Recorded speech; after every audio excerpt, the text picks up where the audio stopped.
Hello everyone. तो चलिए आज हम लोग डिस्कस कर रहे हैं फाउंडेशन पेपर को। तो सबसे पहले हम लोग ऑब्जेक्टिव क्वेश्चंस को देखते हैं। तो देखिए, अगर आप ऑब्जेक्टिव क्वेश्चंस की बात करते हैं तो ऑब्जेक्टिव क्वेश्चंस में हम सबसे पहले देखते हैं फर्स्ट क्वेश्चन को। तो देखिए, फर्स्ट में आपको दिया गया है कि 30 मिलीग्राम अगर आपके पास क्या है, एक सब्सटेंस है, तो उस मास को बदलिए। ठीक है। तो देखिए, यहाँ पे एक रिलेशन मैं आपको बता देता हूँ।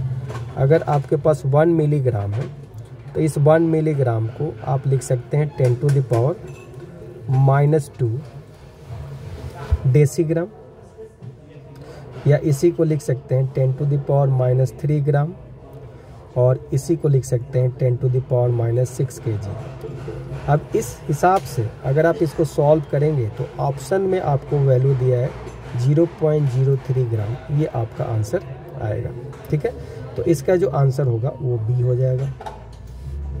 दूसरा जो है उसको देखते हैं हम लोग, कैथोड रे। देखिए, कैथोड रे क्या होता है? कैथोड रे इलेक्ट्रॉन का बना होता है, और जब भी आप इसको इलेक्ट्रिक फील्ड या मैग्नेटिक फील्ड से पास कराते हैं तो इलेक्ट्रिक फील्ड और मैग्नेटिक फील्ड में पॉजिटिव टर्मिनल और नेगेटिव टर्मिनल होते हैं, पोल होते हैं, तो ये डिफ्लेक्ट हो जाता है। तो यहाँ पे आपको इलेक्ट्रिक फील्ड आंसर होगा और प्लस आपका क्या होगा, मैग्नेटिक फील्ड आंसर होगा। ठीक है जी। तो ये दोनों आंसर यहाँ पे होगा और ये आंसर ए होगा। उसी तरीके से अगर मैं थर्ड पॉइंट को देखूं, ठीक है, तो थर्ड में देखिए, थर्ड में आपको क्या दिया गया उसको हम लोग यहाँ पे देखते हैं। ठीक है।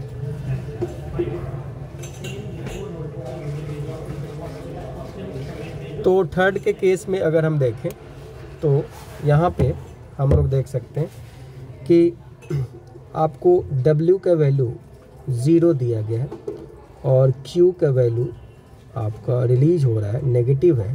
तो डेल्टा U को अगर आप लिखिएगा तो नेगेटिव Q लिख सकते हैं। ठीक है। तो इसका जो आंसर होगा वो आपका आंसर जो होगा वो ए होगा। उसी तरीके से क्वेश्चंस 4 की अगर आप बात करें तो क्वेश्चंस 4 में आपसे बोला गया, देखिए, हाइजेनबर्ग अनसर्टेनिटी प्रिंसिपल के according delta x and delta P वो इक्वल और ग्रेटर देन होता है h/4 पाई के। तो इसका जो आंसर होगा वो आंसर आपका बी हो जाएगा। ठीक है। नेक्स्ट देखते हैं क्वेश्चन नंबर 5 को। इसमें आपको दिया गया साइक्लिक प्रोसेस। देखिए, साइक्लिक प्रोसेस में जितने भी स्टेट फंक्शन वाले प्रॉपर्टीज होते हैं वो सब 0 हो जाते हैं। ठीक है। वो सब क्या हो जाते हैं, 0 हो जाते हैं। तो यहाँ पे आंसर आपका 0 होगा, तो ये आपका डी हो जाएगा। उसी तरीके से 6 की बात करते हैं हम लोग, orbital angular momentum. Orbital angular momentum की अगर आप बात करते हैं, ठीक है, तो इसको हम लोग कैसे लिखते हैं? तो इसको हम लोग लिखते हैं √² L × L+1, और यहाँ पे आपका होता है h/2 पाई। तो यहाँ पे एजीमुथल क्वांटम नंबर पे ये डिपेंड करता है, इसलिए इसका आंसर क्या हो जाएगा, सी हो जाएगा। 7 क्वेश्चंस की अगर आप बात करते हैं तो 7 क्वेश्चंस में आप देखिए, यहाँ पे आपके पास क्या दिया गया है, यहाँ पे दिया गया है Cr2O7-2, और ये बदल के जा रहा है Cr+3 में। तो ऐसे केस में क्या हो रहा है कि देखिए, ये +6 ऑक्सीडेशन स्टेट से +3 ऑक्सीडेशन स्टेट में जा रहा है, यानी यहाँ पे क्रोमियम जो है वो आपका रिड्यूस हो रहा है। ठीक है। तो यहाँ पे जो आपके ऑप्शंस में सी पार्ट है वो आपका सही है। क्वेश्चन नंबर 8 में देखिए, आपको ये याद रखना पड़ेगा, यहाँ जो है ए वाला जो है वो आपका करेक्ट है। ठीक है। सबसे पहले आपको एस्टर आएगा, फिर कार्बोनाइल कंपाउंड आएगा, फिर अमाइड आएगा, साइनाइड आएगा, एल्डिहाइड आएगा, कीटोन आएगा और एल्कोहल आएगा। तो ए पार्ट आपका यहाँ होगा। 9th की अगर आप बात करते हैं तो 9th में देखिए, आपको ये रिएक्शंस में देखना पड़ेगा, आपको रिएक्शंस कराना पड़ेगा सी वाले। ठीक है। सी वाला में आप रिएक्शंस कराइएगा।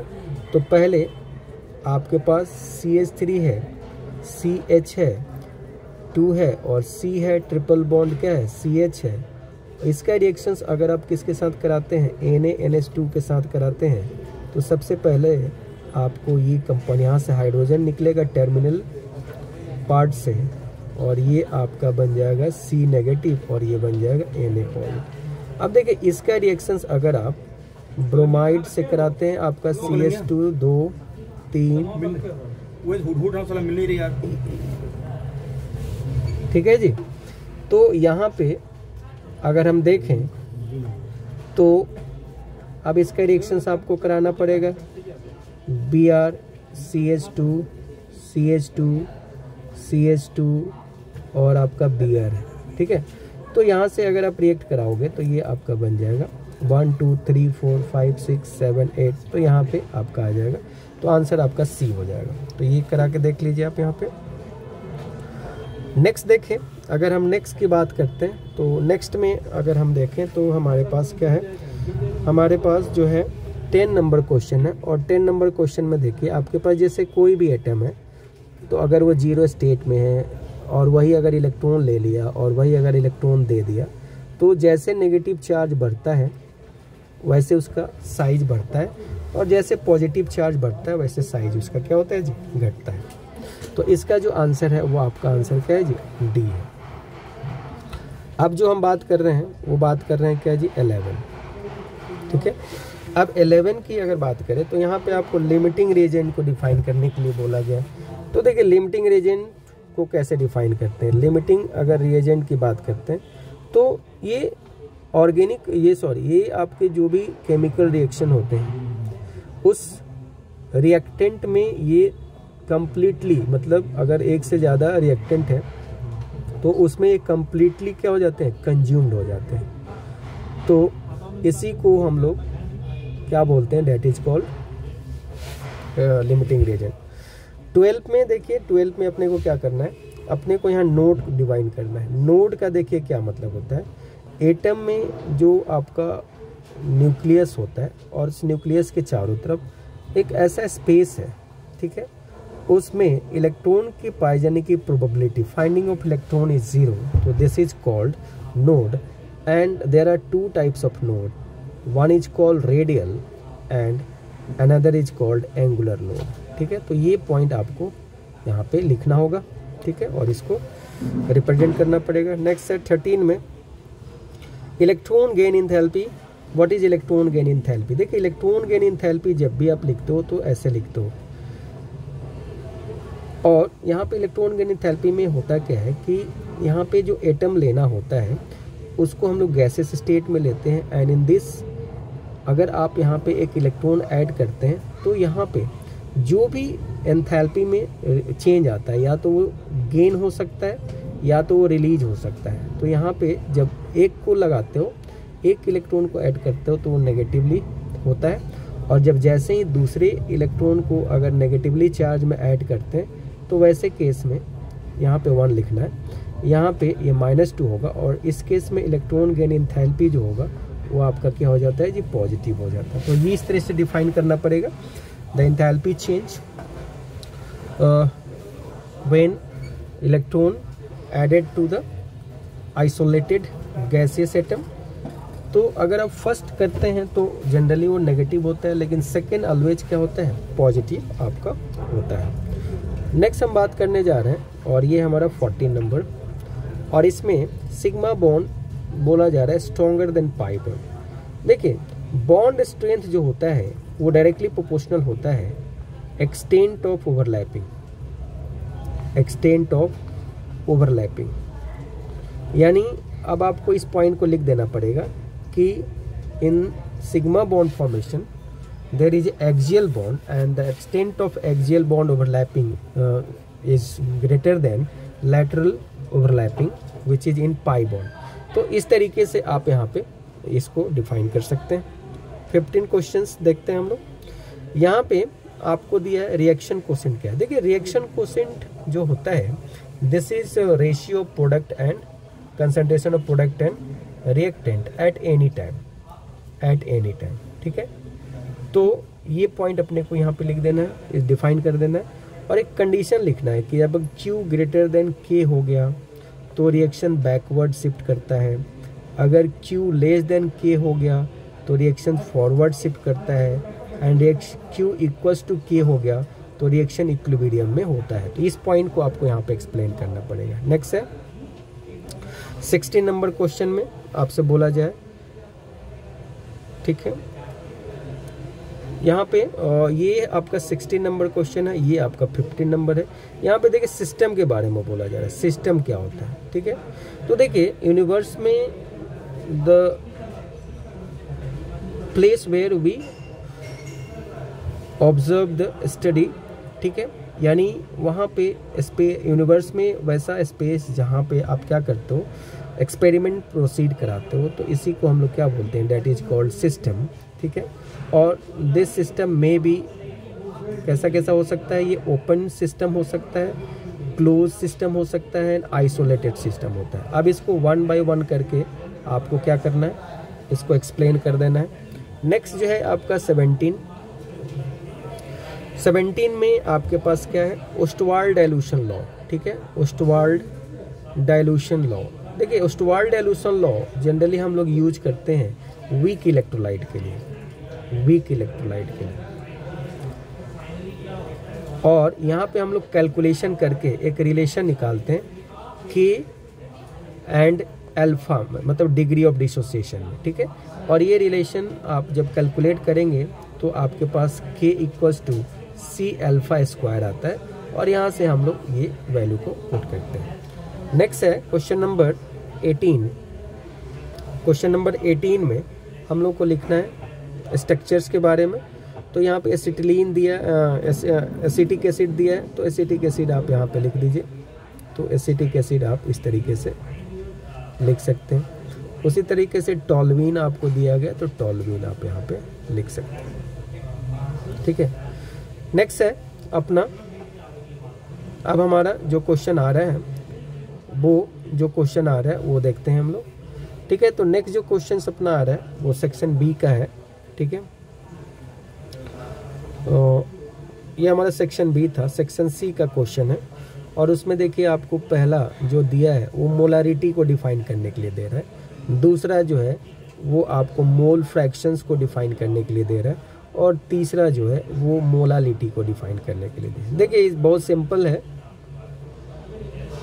इसमें आपको क्या करना है कि सिंपली डिफाइन करना है। मोलालिटी को आप कैसे डिफाइन करते हो, number of mole of solute present in 1 litre of solution, और फिर इसके फॉर्मूले को लिख देना है। उसी तरीके से इसको डिफाइन करना है, कैसे डिफाइन करना है कि mole of the ratio of mole of what, solvent और solute and total mole of solution, और फिर हम लोग इसका डेफिनेशन फॉर्मूला लिख देंगे।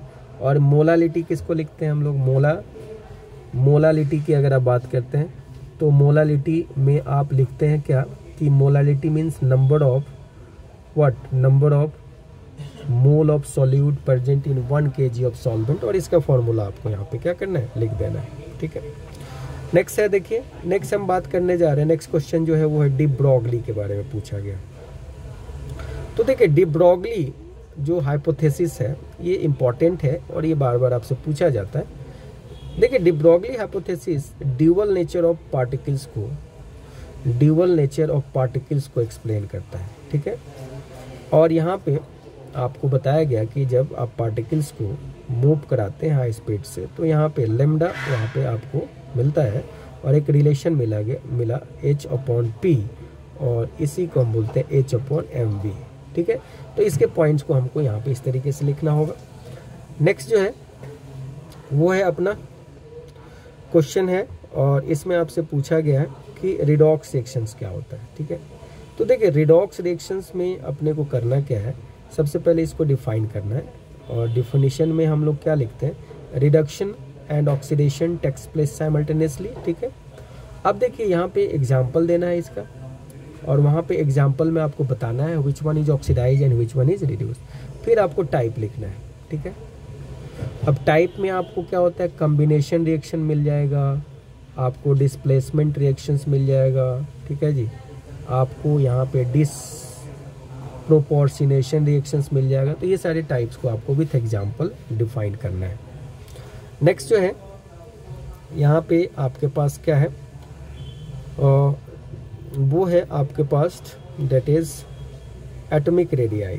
क्या है आपके पास, एटॉमिक रेडियाई, ठीक है। तो देखिए एटॉमिक रेडियाई को हम लोग कैसे एक्सप्लेन करते हैं। एटॉमिक रेडियाई में हम लोग क्या बोलते हैं कि अगर आपके पास ये न्यूक्लियस है और ये आउटर मोस्ट शेल है, ठीक है, तो इसी nucleus and outermost shell जो होता है, इसी के डिस्टेंस को हम लोग एटॉमिक रेडियाई बोलते हैं। तो ये पॉइंट आपको मेंशन करना हो। उसके बाद टाइप्स में लिखना पड़ेगा कोवेलेंट रेडियाई, ठीक है। उसके बाद आपको लिखना पड़ेगा मेटालिक रेडियाई, उसके बाद आपको लिखना पड़ेगा वन डर वाल रेडियाई, उसके बाद लिखना पड़ेगा आपको आयनिक रेडियाई। तो ये सारे पॉइंट्स को आपको यहाँ पे डिस्कस करना पड़ेगा। आप नोट से इसका रेफरेंस ले सकते हैं। नेक्स्ट देखिए, नेक्स्ट जो है वो है अपना फजान्स रूल, ठीक है। देखिए फजान्स रूल क्या होता है इसको हम लोग समझें। देखिए फजान्स रूल में हम लोग क्या करते हैं, अगर आपके पास कोई आयनिक कंपाउंड है, ठीक है, तो आयनिक कंपाउंड में हम लोग किस कैरेक्टर को ढूंढते हैं, हम लोग ढूंढते हैं कोवेलेंट कैरेक्टर को। यानी फजान्स rule explain covalent character in ionic compound. कैसे, और यहाँ पे इसके लिए कंडीशंस बोला जाता है कि जो केटायन है that cation should be small, ठीक है, एंड जो एनायन है that anion should be large, ठीक है। तो ये सारे कंडीशंस को आपको यहाँ से क्या करना है, लिख देना है। नेक्स्ट जो है वो अपने पास है, डेट इज पहला एंट्रोपी, ठीक है, आपके पास है एंट्रोपी। फिर आपके पास क्या है, एंथैल्पी ऑफ फॉर्मेशन, और फिर आपके पास है स्टेट फंक्शन। देखिए enthalpy is degree of randomness होता है। Enthalpy of formation means what, when there is an enthalpy change when 1 mole of substance is formed। 1 mole यानी जब भी आप enthalpy की बात करेंगे फॉर्मेशन की, that will be always calculated in the terms of 1 mole। and state function means what, the properties of the system which depends upon only state। suppose this is state 1, this is state 2, तो here W1 U1 and here this is U2। तो internal energy जो है first condition में देख रहे हैं, जब state first है तो U1 है, और जब सेकंड है तो U2 हो गया। तो इस कंडीशंस को इसको हम लोग बोलते हैं स्टेट फंक्शन, यानी सेकंड में ये बदल जाता है। पाथ पे इसका कोई इफेक्ट नहीं होता, पाथ चेंज होने से ये चेंज नहीं होता। नेक्स्ट देखिए आपके पास बोला गया केमिकल इक्विलिब्रियम। देखिए केमिकल इक्विलिब्रियम के लिए आपको क्या कंडीशन करना चाहिए, आपको जब भी डेफिनेशन लिखना चाहिए तो rate of forward should be rate of backward होना चाहिए, और जब भी आपको ग्राफ की बात की जाए तो यहाँ पे अगर रेट है और इधर टाइम है तो आपको इस तरीके से ग्राफ को बनाना चाहिए, ठीक है। तो ये conditions RF equals to RB का होता है। नेक्स्ट देखिए, नेक्स्ट क्वेश्चन जो है अपना वो कॉमन आयन इफेक्ट का है, कॉमन आयन इफेक्ट CIE। अब देखिए कॉमन आयन इफेक्ट में आप करते क्या है, आपके पास मान लीजिए कि आपके पास एक वीक इलेक्ट्रोलाइट है, क्या है आपके पास एक वीक इलेक्ट्रोलाइट है। आप इसमें इसके जो सॉल्यूशन है, ठीक है, यहाँ पे मान लीजिए ब्रेक करके ऐसा दिया हुआ है, आप इसके सॉल्यूशन में एक स्ट्रॉन्ग इलेक्ट्रोलाइट्स को मिलाते हैं और ऐसा इलेक्ट्रोलाइट्स को मिलाते हैं। ये देखिए इसमें हम लोग इक्विलिब्रियम साइन नहीं देते, तो ये आपको टूट के एक ऐसा स्ट्रॉन्ग इलेक्ट्रोलाइट देते हैं जिसमें कॉमन आयन होता है। देखिए यहाँ पे कॉमन आयन होता है, तो ये इसके डिसोसिएशन को डिक्रीज कर देता है। यानी यहाँ पे आप क्या करते हैं कि जो भी वीक इलेक्ट्रोलाइट है वो डिसोसिएट हो रहा है, उसके डिसोसिएशन को जिस मेथड दिस इफेक्ट के द्वारा हम लोग स्ट्रॉन्ग इलेक्ट्रोलाइट्स मिलाते हैं जिसमें कॉमन आयन होता है, उससे हम लोग उसके डिसोसिएशन को डिक्रीज कर देते हैं। इसी कंडीशंस को हम लोग क्या बोलते हैं, this is called common ion effect, ठीक है। अब देखिए आपको बोला गया है कि आप आइसोमेरिज्म को बताइए, ठीक है। तो देखिए आइसोमेरिज्म को कैसे बताना है, याद रखिए इसको, आइसोमेरिज्म में आपको इसको कैसे ड्राफ्ट करना है क्वेश्चन को। तो सबसे पहले आप इसका डेफिनेशन लिखिए, ऑलरेडी हमें जानते हैं। उसके बाद इसके टाइप्स लिखना है, ठीक है। अब टाइप्स में भी हम लोग को यहाँ पे स्ट्रक्चर के बारे में ही एक्सप्लेन करना है, ठीक है। तो यहाँ पे आपको फिर सारे स्ट्रक्चर को लिख देना है और इसमें मेटामेरिज्म को एक्सप्लेन करना है, मेटामेरिज्म को एक्सप्लेन करना है। अब देखिए मेटामेरिज्म का कंडीशन देखिए, यहाँ पे पहला तो यहाँ पे फॉर्मूला तो सेम होता है जी, मॉलिक्यूलर फार्मूला अगर आप देखिएगा तो मॉलिक्यूलर फार्मूला सेम होता है, फंक्शनल ग्रुप भी सेम होता है, फंक्शनल ग्रुप भी सेम होता है, बट बाईवैलेंट होना चाहिए, बाईवैलेंट होना चाहिए या पॉलीवैलेंट होना चाहिए, और alkyl group should be different, ठीक है। Alkyl group should be different, तब जाके आप ऐसा कर सकते हो। ठीक है, तो इसका ये ख्याल जरूर रखिएगा और तब आप इसका क्या कर दीजिए, एक एग्जाम्पल आप यहाँ पे क्या कर दीजिए, लिख दीजिए। नेक्स्ट देखते हैं। नेक्स्ट है हमारा लॉन्ग क्वेश्चन। ठीक है, और उसमें हम लोग क्वेश्चन नंबर 29 की बात करने जा रहे हैं। ठीक है, इसमें देखिए मैं आपको इसका ड्राफ्टिंग बता देता हूँ। यहाँ पे बोर्स के बारे में आपसे बार बार पूछा जाता है, तो एक्सप्लेन आपको अगर आ जाए बोर्स थ्योरी। ठीक है, तो देखिए एक्सप्लेन बोर्स मॉडल में अगर आपसे बोला जाए, एटॉमिक मॉडल आपसे बोला जाए, तो कैसे इसको लिखोगे। देखो सबसे पहले आपको लिखना पड़ेगा कि ये जो है ये किस प्रिंसिपल पे बेस्ड है, बेस्ड ऑन। ठीक है, उसके बाद आपको लिखना है किस तरीके के एटम के लिए एप्लीकेबल है। ठीक है, एप्लीकेबल फॉर। ठीक है, और तब आपको यहाँ पे लिखना है पोस्टुलेट, पोस्टुलेट जो कि आप नोट्स में आपको दिया गया। उसके बाद आपको यहाँ पे क्या लिखना है, पोस्टुलेट्स के बाद आपको लिखना है मैथमेटिकल कैलकुलेशन। यहाँ पे कुछ कैलकुलेशन लिख दीजिए, जैसे रेडियस निकाल लीजिए, जैसे वेलोसिटी निकाल लीजिए, जैसे एनर्जी निकाल लीजिए, और लास्ट में लिमिटेशन लिख दीजिए। क्या लिख दीजिए, लास्ट में आप लिमिटेशन लिख दीजिए। तो इतने स्टेप में आपको करना है। जैसे मैं आपको कुछ हिंट्स दे देता हूँ, जैसे based on quantum theory, applicable for hydrogen atom and hydrogen like atom, मतलब जिसमें एक ही इलेक्ट्रॉन है। अब आप यहाँ पे पोस्टुलेट्स को लिखिए कि इसमें सर्कुलर ऑर्बिटल्स होते हैं, हर एक ऑर्बिटल्स का जो एंगुलर मोमेंटम होता है NH/2π होता है। ये सारे पॉइंट्स को लिखना है। इलेक्ट्रॉन लोअर से हायर की तरफ जंप कर सकता है, हायर से लोअर की तरफ जंप कर सकता है, ये सारी बातों को लिखना है। इलेक्ट्रॉन और न्यूक्लियस के बीच में एक इलेक्ट्रोस्टैटिक अट्रैक्शन फोर्स लगता है जो कि सेंट्रीपिटल फोर्स का काम करता है। तो ये सारी बातों को लिखने के बाद फिर मैथमेटिकल कैलकुलेशन करके और लिमिटेशन आप लिख दीजिए। ठीक है, नेक्स्ट देखते हैं हम लोग। नेक्स्ट जो है अपना क्वेश्चन, अब देखिए इसी के और में अगर देखा जाए तो आपके पास क्वांटम नंबर दिया गया। तो देखिए क्वांटम नंबर को आपको यहाँ पे डिफाइन करना है। ठीक है, पहले अच्छे से डिफाइन कर लीजिए कि ये सेट ऑफ 4 नंबर होता है और ये क्या करता है, इलेक्ट्रॉन को एक्सप्लेन करता है कि कहाँ पे है। उसके बाद इसके टाइप्स को लिखें।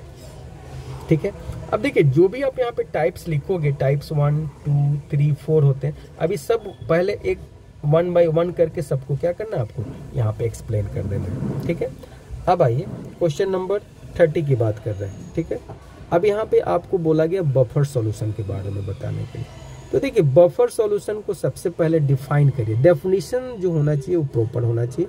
डेफिनेशंस में आपको ये बात जरूर लिखना चाहिए कि भाई ये ऐसा सॉल्यूशन है जो रेजिस्ट करता है, ठीक है, अपने पीएच चेंज को, जो अपने पीएच चेंज को रोकता है। ठीक है, ये ध्यान रखिएगा। उसके बाद आपको इसको टाइप्स लिखने चाहिए। ठीक है, और टाइप्स में आपको हर एक टाइप्स का एक्सप्लेनेशन करना चाहिए।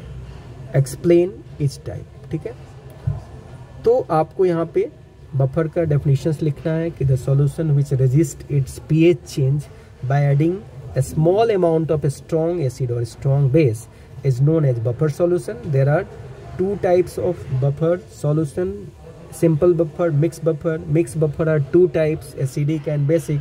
और फिर आपको 1 by 1 करके इसको एक्सप्लेन कर देना। अब देखिए इसके और में है 30 के और में आपके पास देखिए पीएच स्केल के बारे में बोला गया है और आपके पास सॉल्युबिलिटी प्रोडक्ट के बारे में बोला गया। तो आपको पीएच स्केल के बारे में एक्सप्लेन करना पड़ेगा। ठीक है, और केएसपी सॉल्युबिलिटी प्रोडक्ट हम लोग किसके लिए निकालते हैं, तो एस्प्रिंगली सॉल्युबल सॉल्ट के लिए हम लोग एस्प्रिंगली सॉल्युबल सॉल्ट के लिए हम लोग ये क्या करते हैं, यूज करते हैं। और इसको हम लोग फिर लिखेंगे। और जैसे मान लीजिए आपके पास ए बी है और ये टूट के क्या दिया, A+ और B-। अब इसके लिए आप जब KSP निकालते हैं तो ये वैल्यू होता है ऐसा और ये ऐसा। मान लीजिए इनकी सॉल्युबिलिटी आपके पास S है, ऐसा S है, तो यहाँ से एक रिलेशन निकलता है S² = KSP और S यहाँ से आप कैलकुलेट कर सकते हैं। तो ये आपको ध्यान में रखना है। पीएच स्केल को एक्सप्लेन करना पड़ेगा भाई कि पीएच स्केल क्या होता है, इससे हम लोग क्या करते हैं। तो सबसे पहले आपको बताना है कि भाई पीएच स्केल होता क्या है। उसके बाद आप एसिड के लिए, बेस के लिए और न्यूट्रल कंडीशंस के लिए पीएच को बताइए। पीएच पे टेम्परेचर का क्या इफेक्ट होगा, ये सारी पॉइंट्स को अपने को क्या करना है जी, डिस्कस करना है। उसके बाद हमारे पास है देखिए क्वेश्चन नंबर 31। अब देखिए जिसमें आपको प्रिडल क्राफ्ट रिएक्शंस की बात करते हैं। तो देखिए फ्रीडल क्राफ्ट रिएक्शंस में हमने पढ़ा था कि ये एक इलेक्ट्रोफिलिक सब्स्टिट्यूशन रिएक्शंस है जिसमें बेंजीन दो तरीके से रिएक्ट करता है। एक में तो आपका एल्काइल हैलाइड के साथ एनहाइड्रस AlCl3 के साथ रिएक्ट कर जाता है और यहाँ पे एल्काइलेटेड बेंजीन का फॉर्मेशन हो जाता है। ठीक है, ऐसा हो गया। दूसरा जो केस होता है जिसको एसाइलेशन बोलते हैं, जिसमें क्या होता है कि जो बेंजीन है वो एसाइल हैलाइड के साथ रिएक्ट करता है, react with acyl halide in the presence of, यही यहाँ पे लेना है। तो यहाँ पे एसीटोफिनोन का फॉर्मेशन हो जाता है, ऐसा C डबल बॉन्ड OCH3। तो इसी को अब अपने को क्या करना है, सेंटेंस में लिख देना है। अब इसी में B पार्ट है कोल्बे रिएक्शन। ठीक है, अब देखिए कोल्बे रिएक्शन में तो देखिए यहाँ पे हम लोग कोल्बे इलेक्ट्रोलिसिस की बात करेंगे। और कोल्बे इलेक्ट्रोलिसिस में आपने क्या पढ़ा था कि आपके पास सॉल्ट ऑफ फैटी एसिड है, sodium salt of fatty acid है, और इसका आप इलेक्ट्रोलिसिस करते हैं तो ऐसे केस में आपके पास क्या बन जाता है, डीकार्बोक्सिलेशन होता है और यहाँ पे हाइड्रोल्केन का फॉर्मेशन हो जाता है। ठीक है, और यहाँ से CO2 आपको बाहर निकलता है। तो ये आपको एल्केन में मिलेगा आपको, तो एल्केन वाले पार्ट से आपको यहाँ पे इसको लिखना है। नेक्स्ट जो है आपके पास है इलेक्ट्रोफिलिक एरोमेटिक सब्स्टिट्यूशन रिएक्शन। देखिए ये हमने डिस्कस किया था कि एरोमेटिक कंपाउंड जो होता है आपका बेंजीन, तो इस बेंजीन में जब आप इलेक्ट्रोफाइल का अटैक कराते हैं तो ये इसके हाइड्रोजन को सब्स्टिट्यूट करता है और सब्स्टिट्यूट करके यहाँ पे अपना पोजीशन बनाता है। इसी रिएक्शंस को इलेक्ट्रोफिलिक सब्स्टिट्यूशन रिएक्शन बोलते हैं। अब आपको विथ एग्जांपल इसको देना है, जैसे कि हैलोजिनेशन। ठीक है, ये आपको विथ एग्जांपल यहाँ पे लिख देना है। फिर आपको लिखना है नाइट्रेशन। ठीक है, यहाँ पे आप नाइट्रेशन ऐसे लिखिए। फिर आपको लिखिए सल्फोनेशन। ठीक है, और फिर आप यहाँ पे लिखिए फ्रीडल क्राफ्ट रिएक्शन में एल्काइलेशन एसाइलेशन। तो ये ऑलरेडी हम ऊपर भी डिस्कस किए हैं। तो इस तरीके से आप स्टेप बाय स्टेप अगर आप लिखते हैं तो आप नंबर अच्छे बना सकते हैं अपने सब्जेक्टिव एग्जाम में। ओके।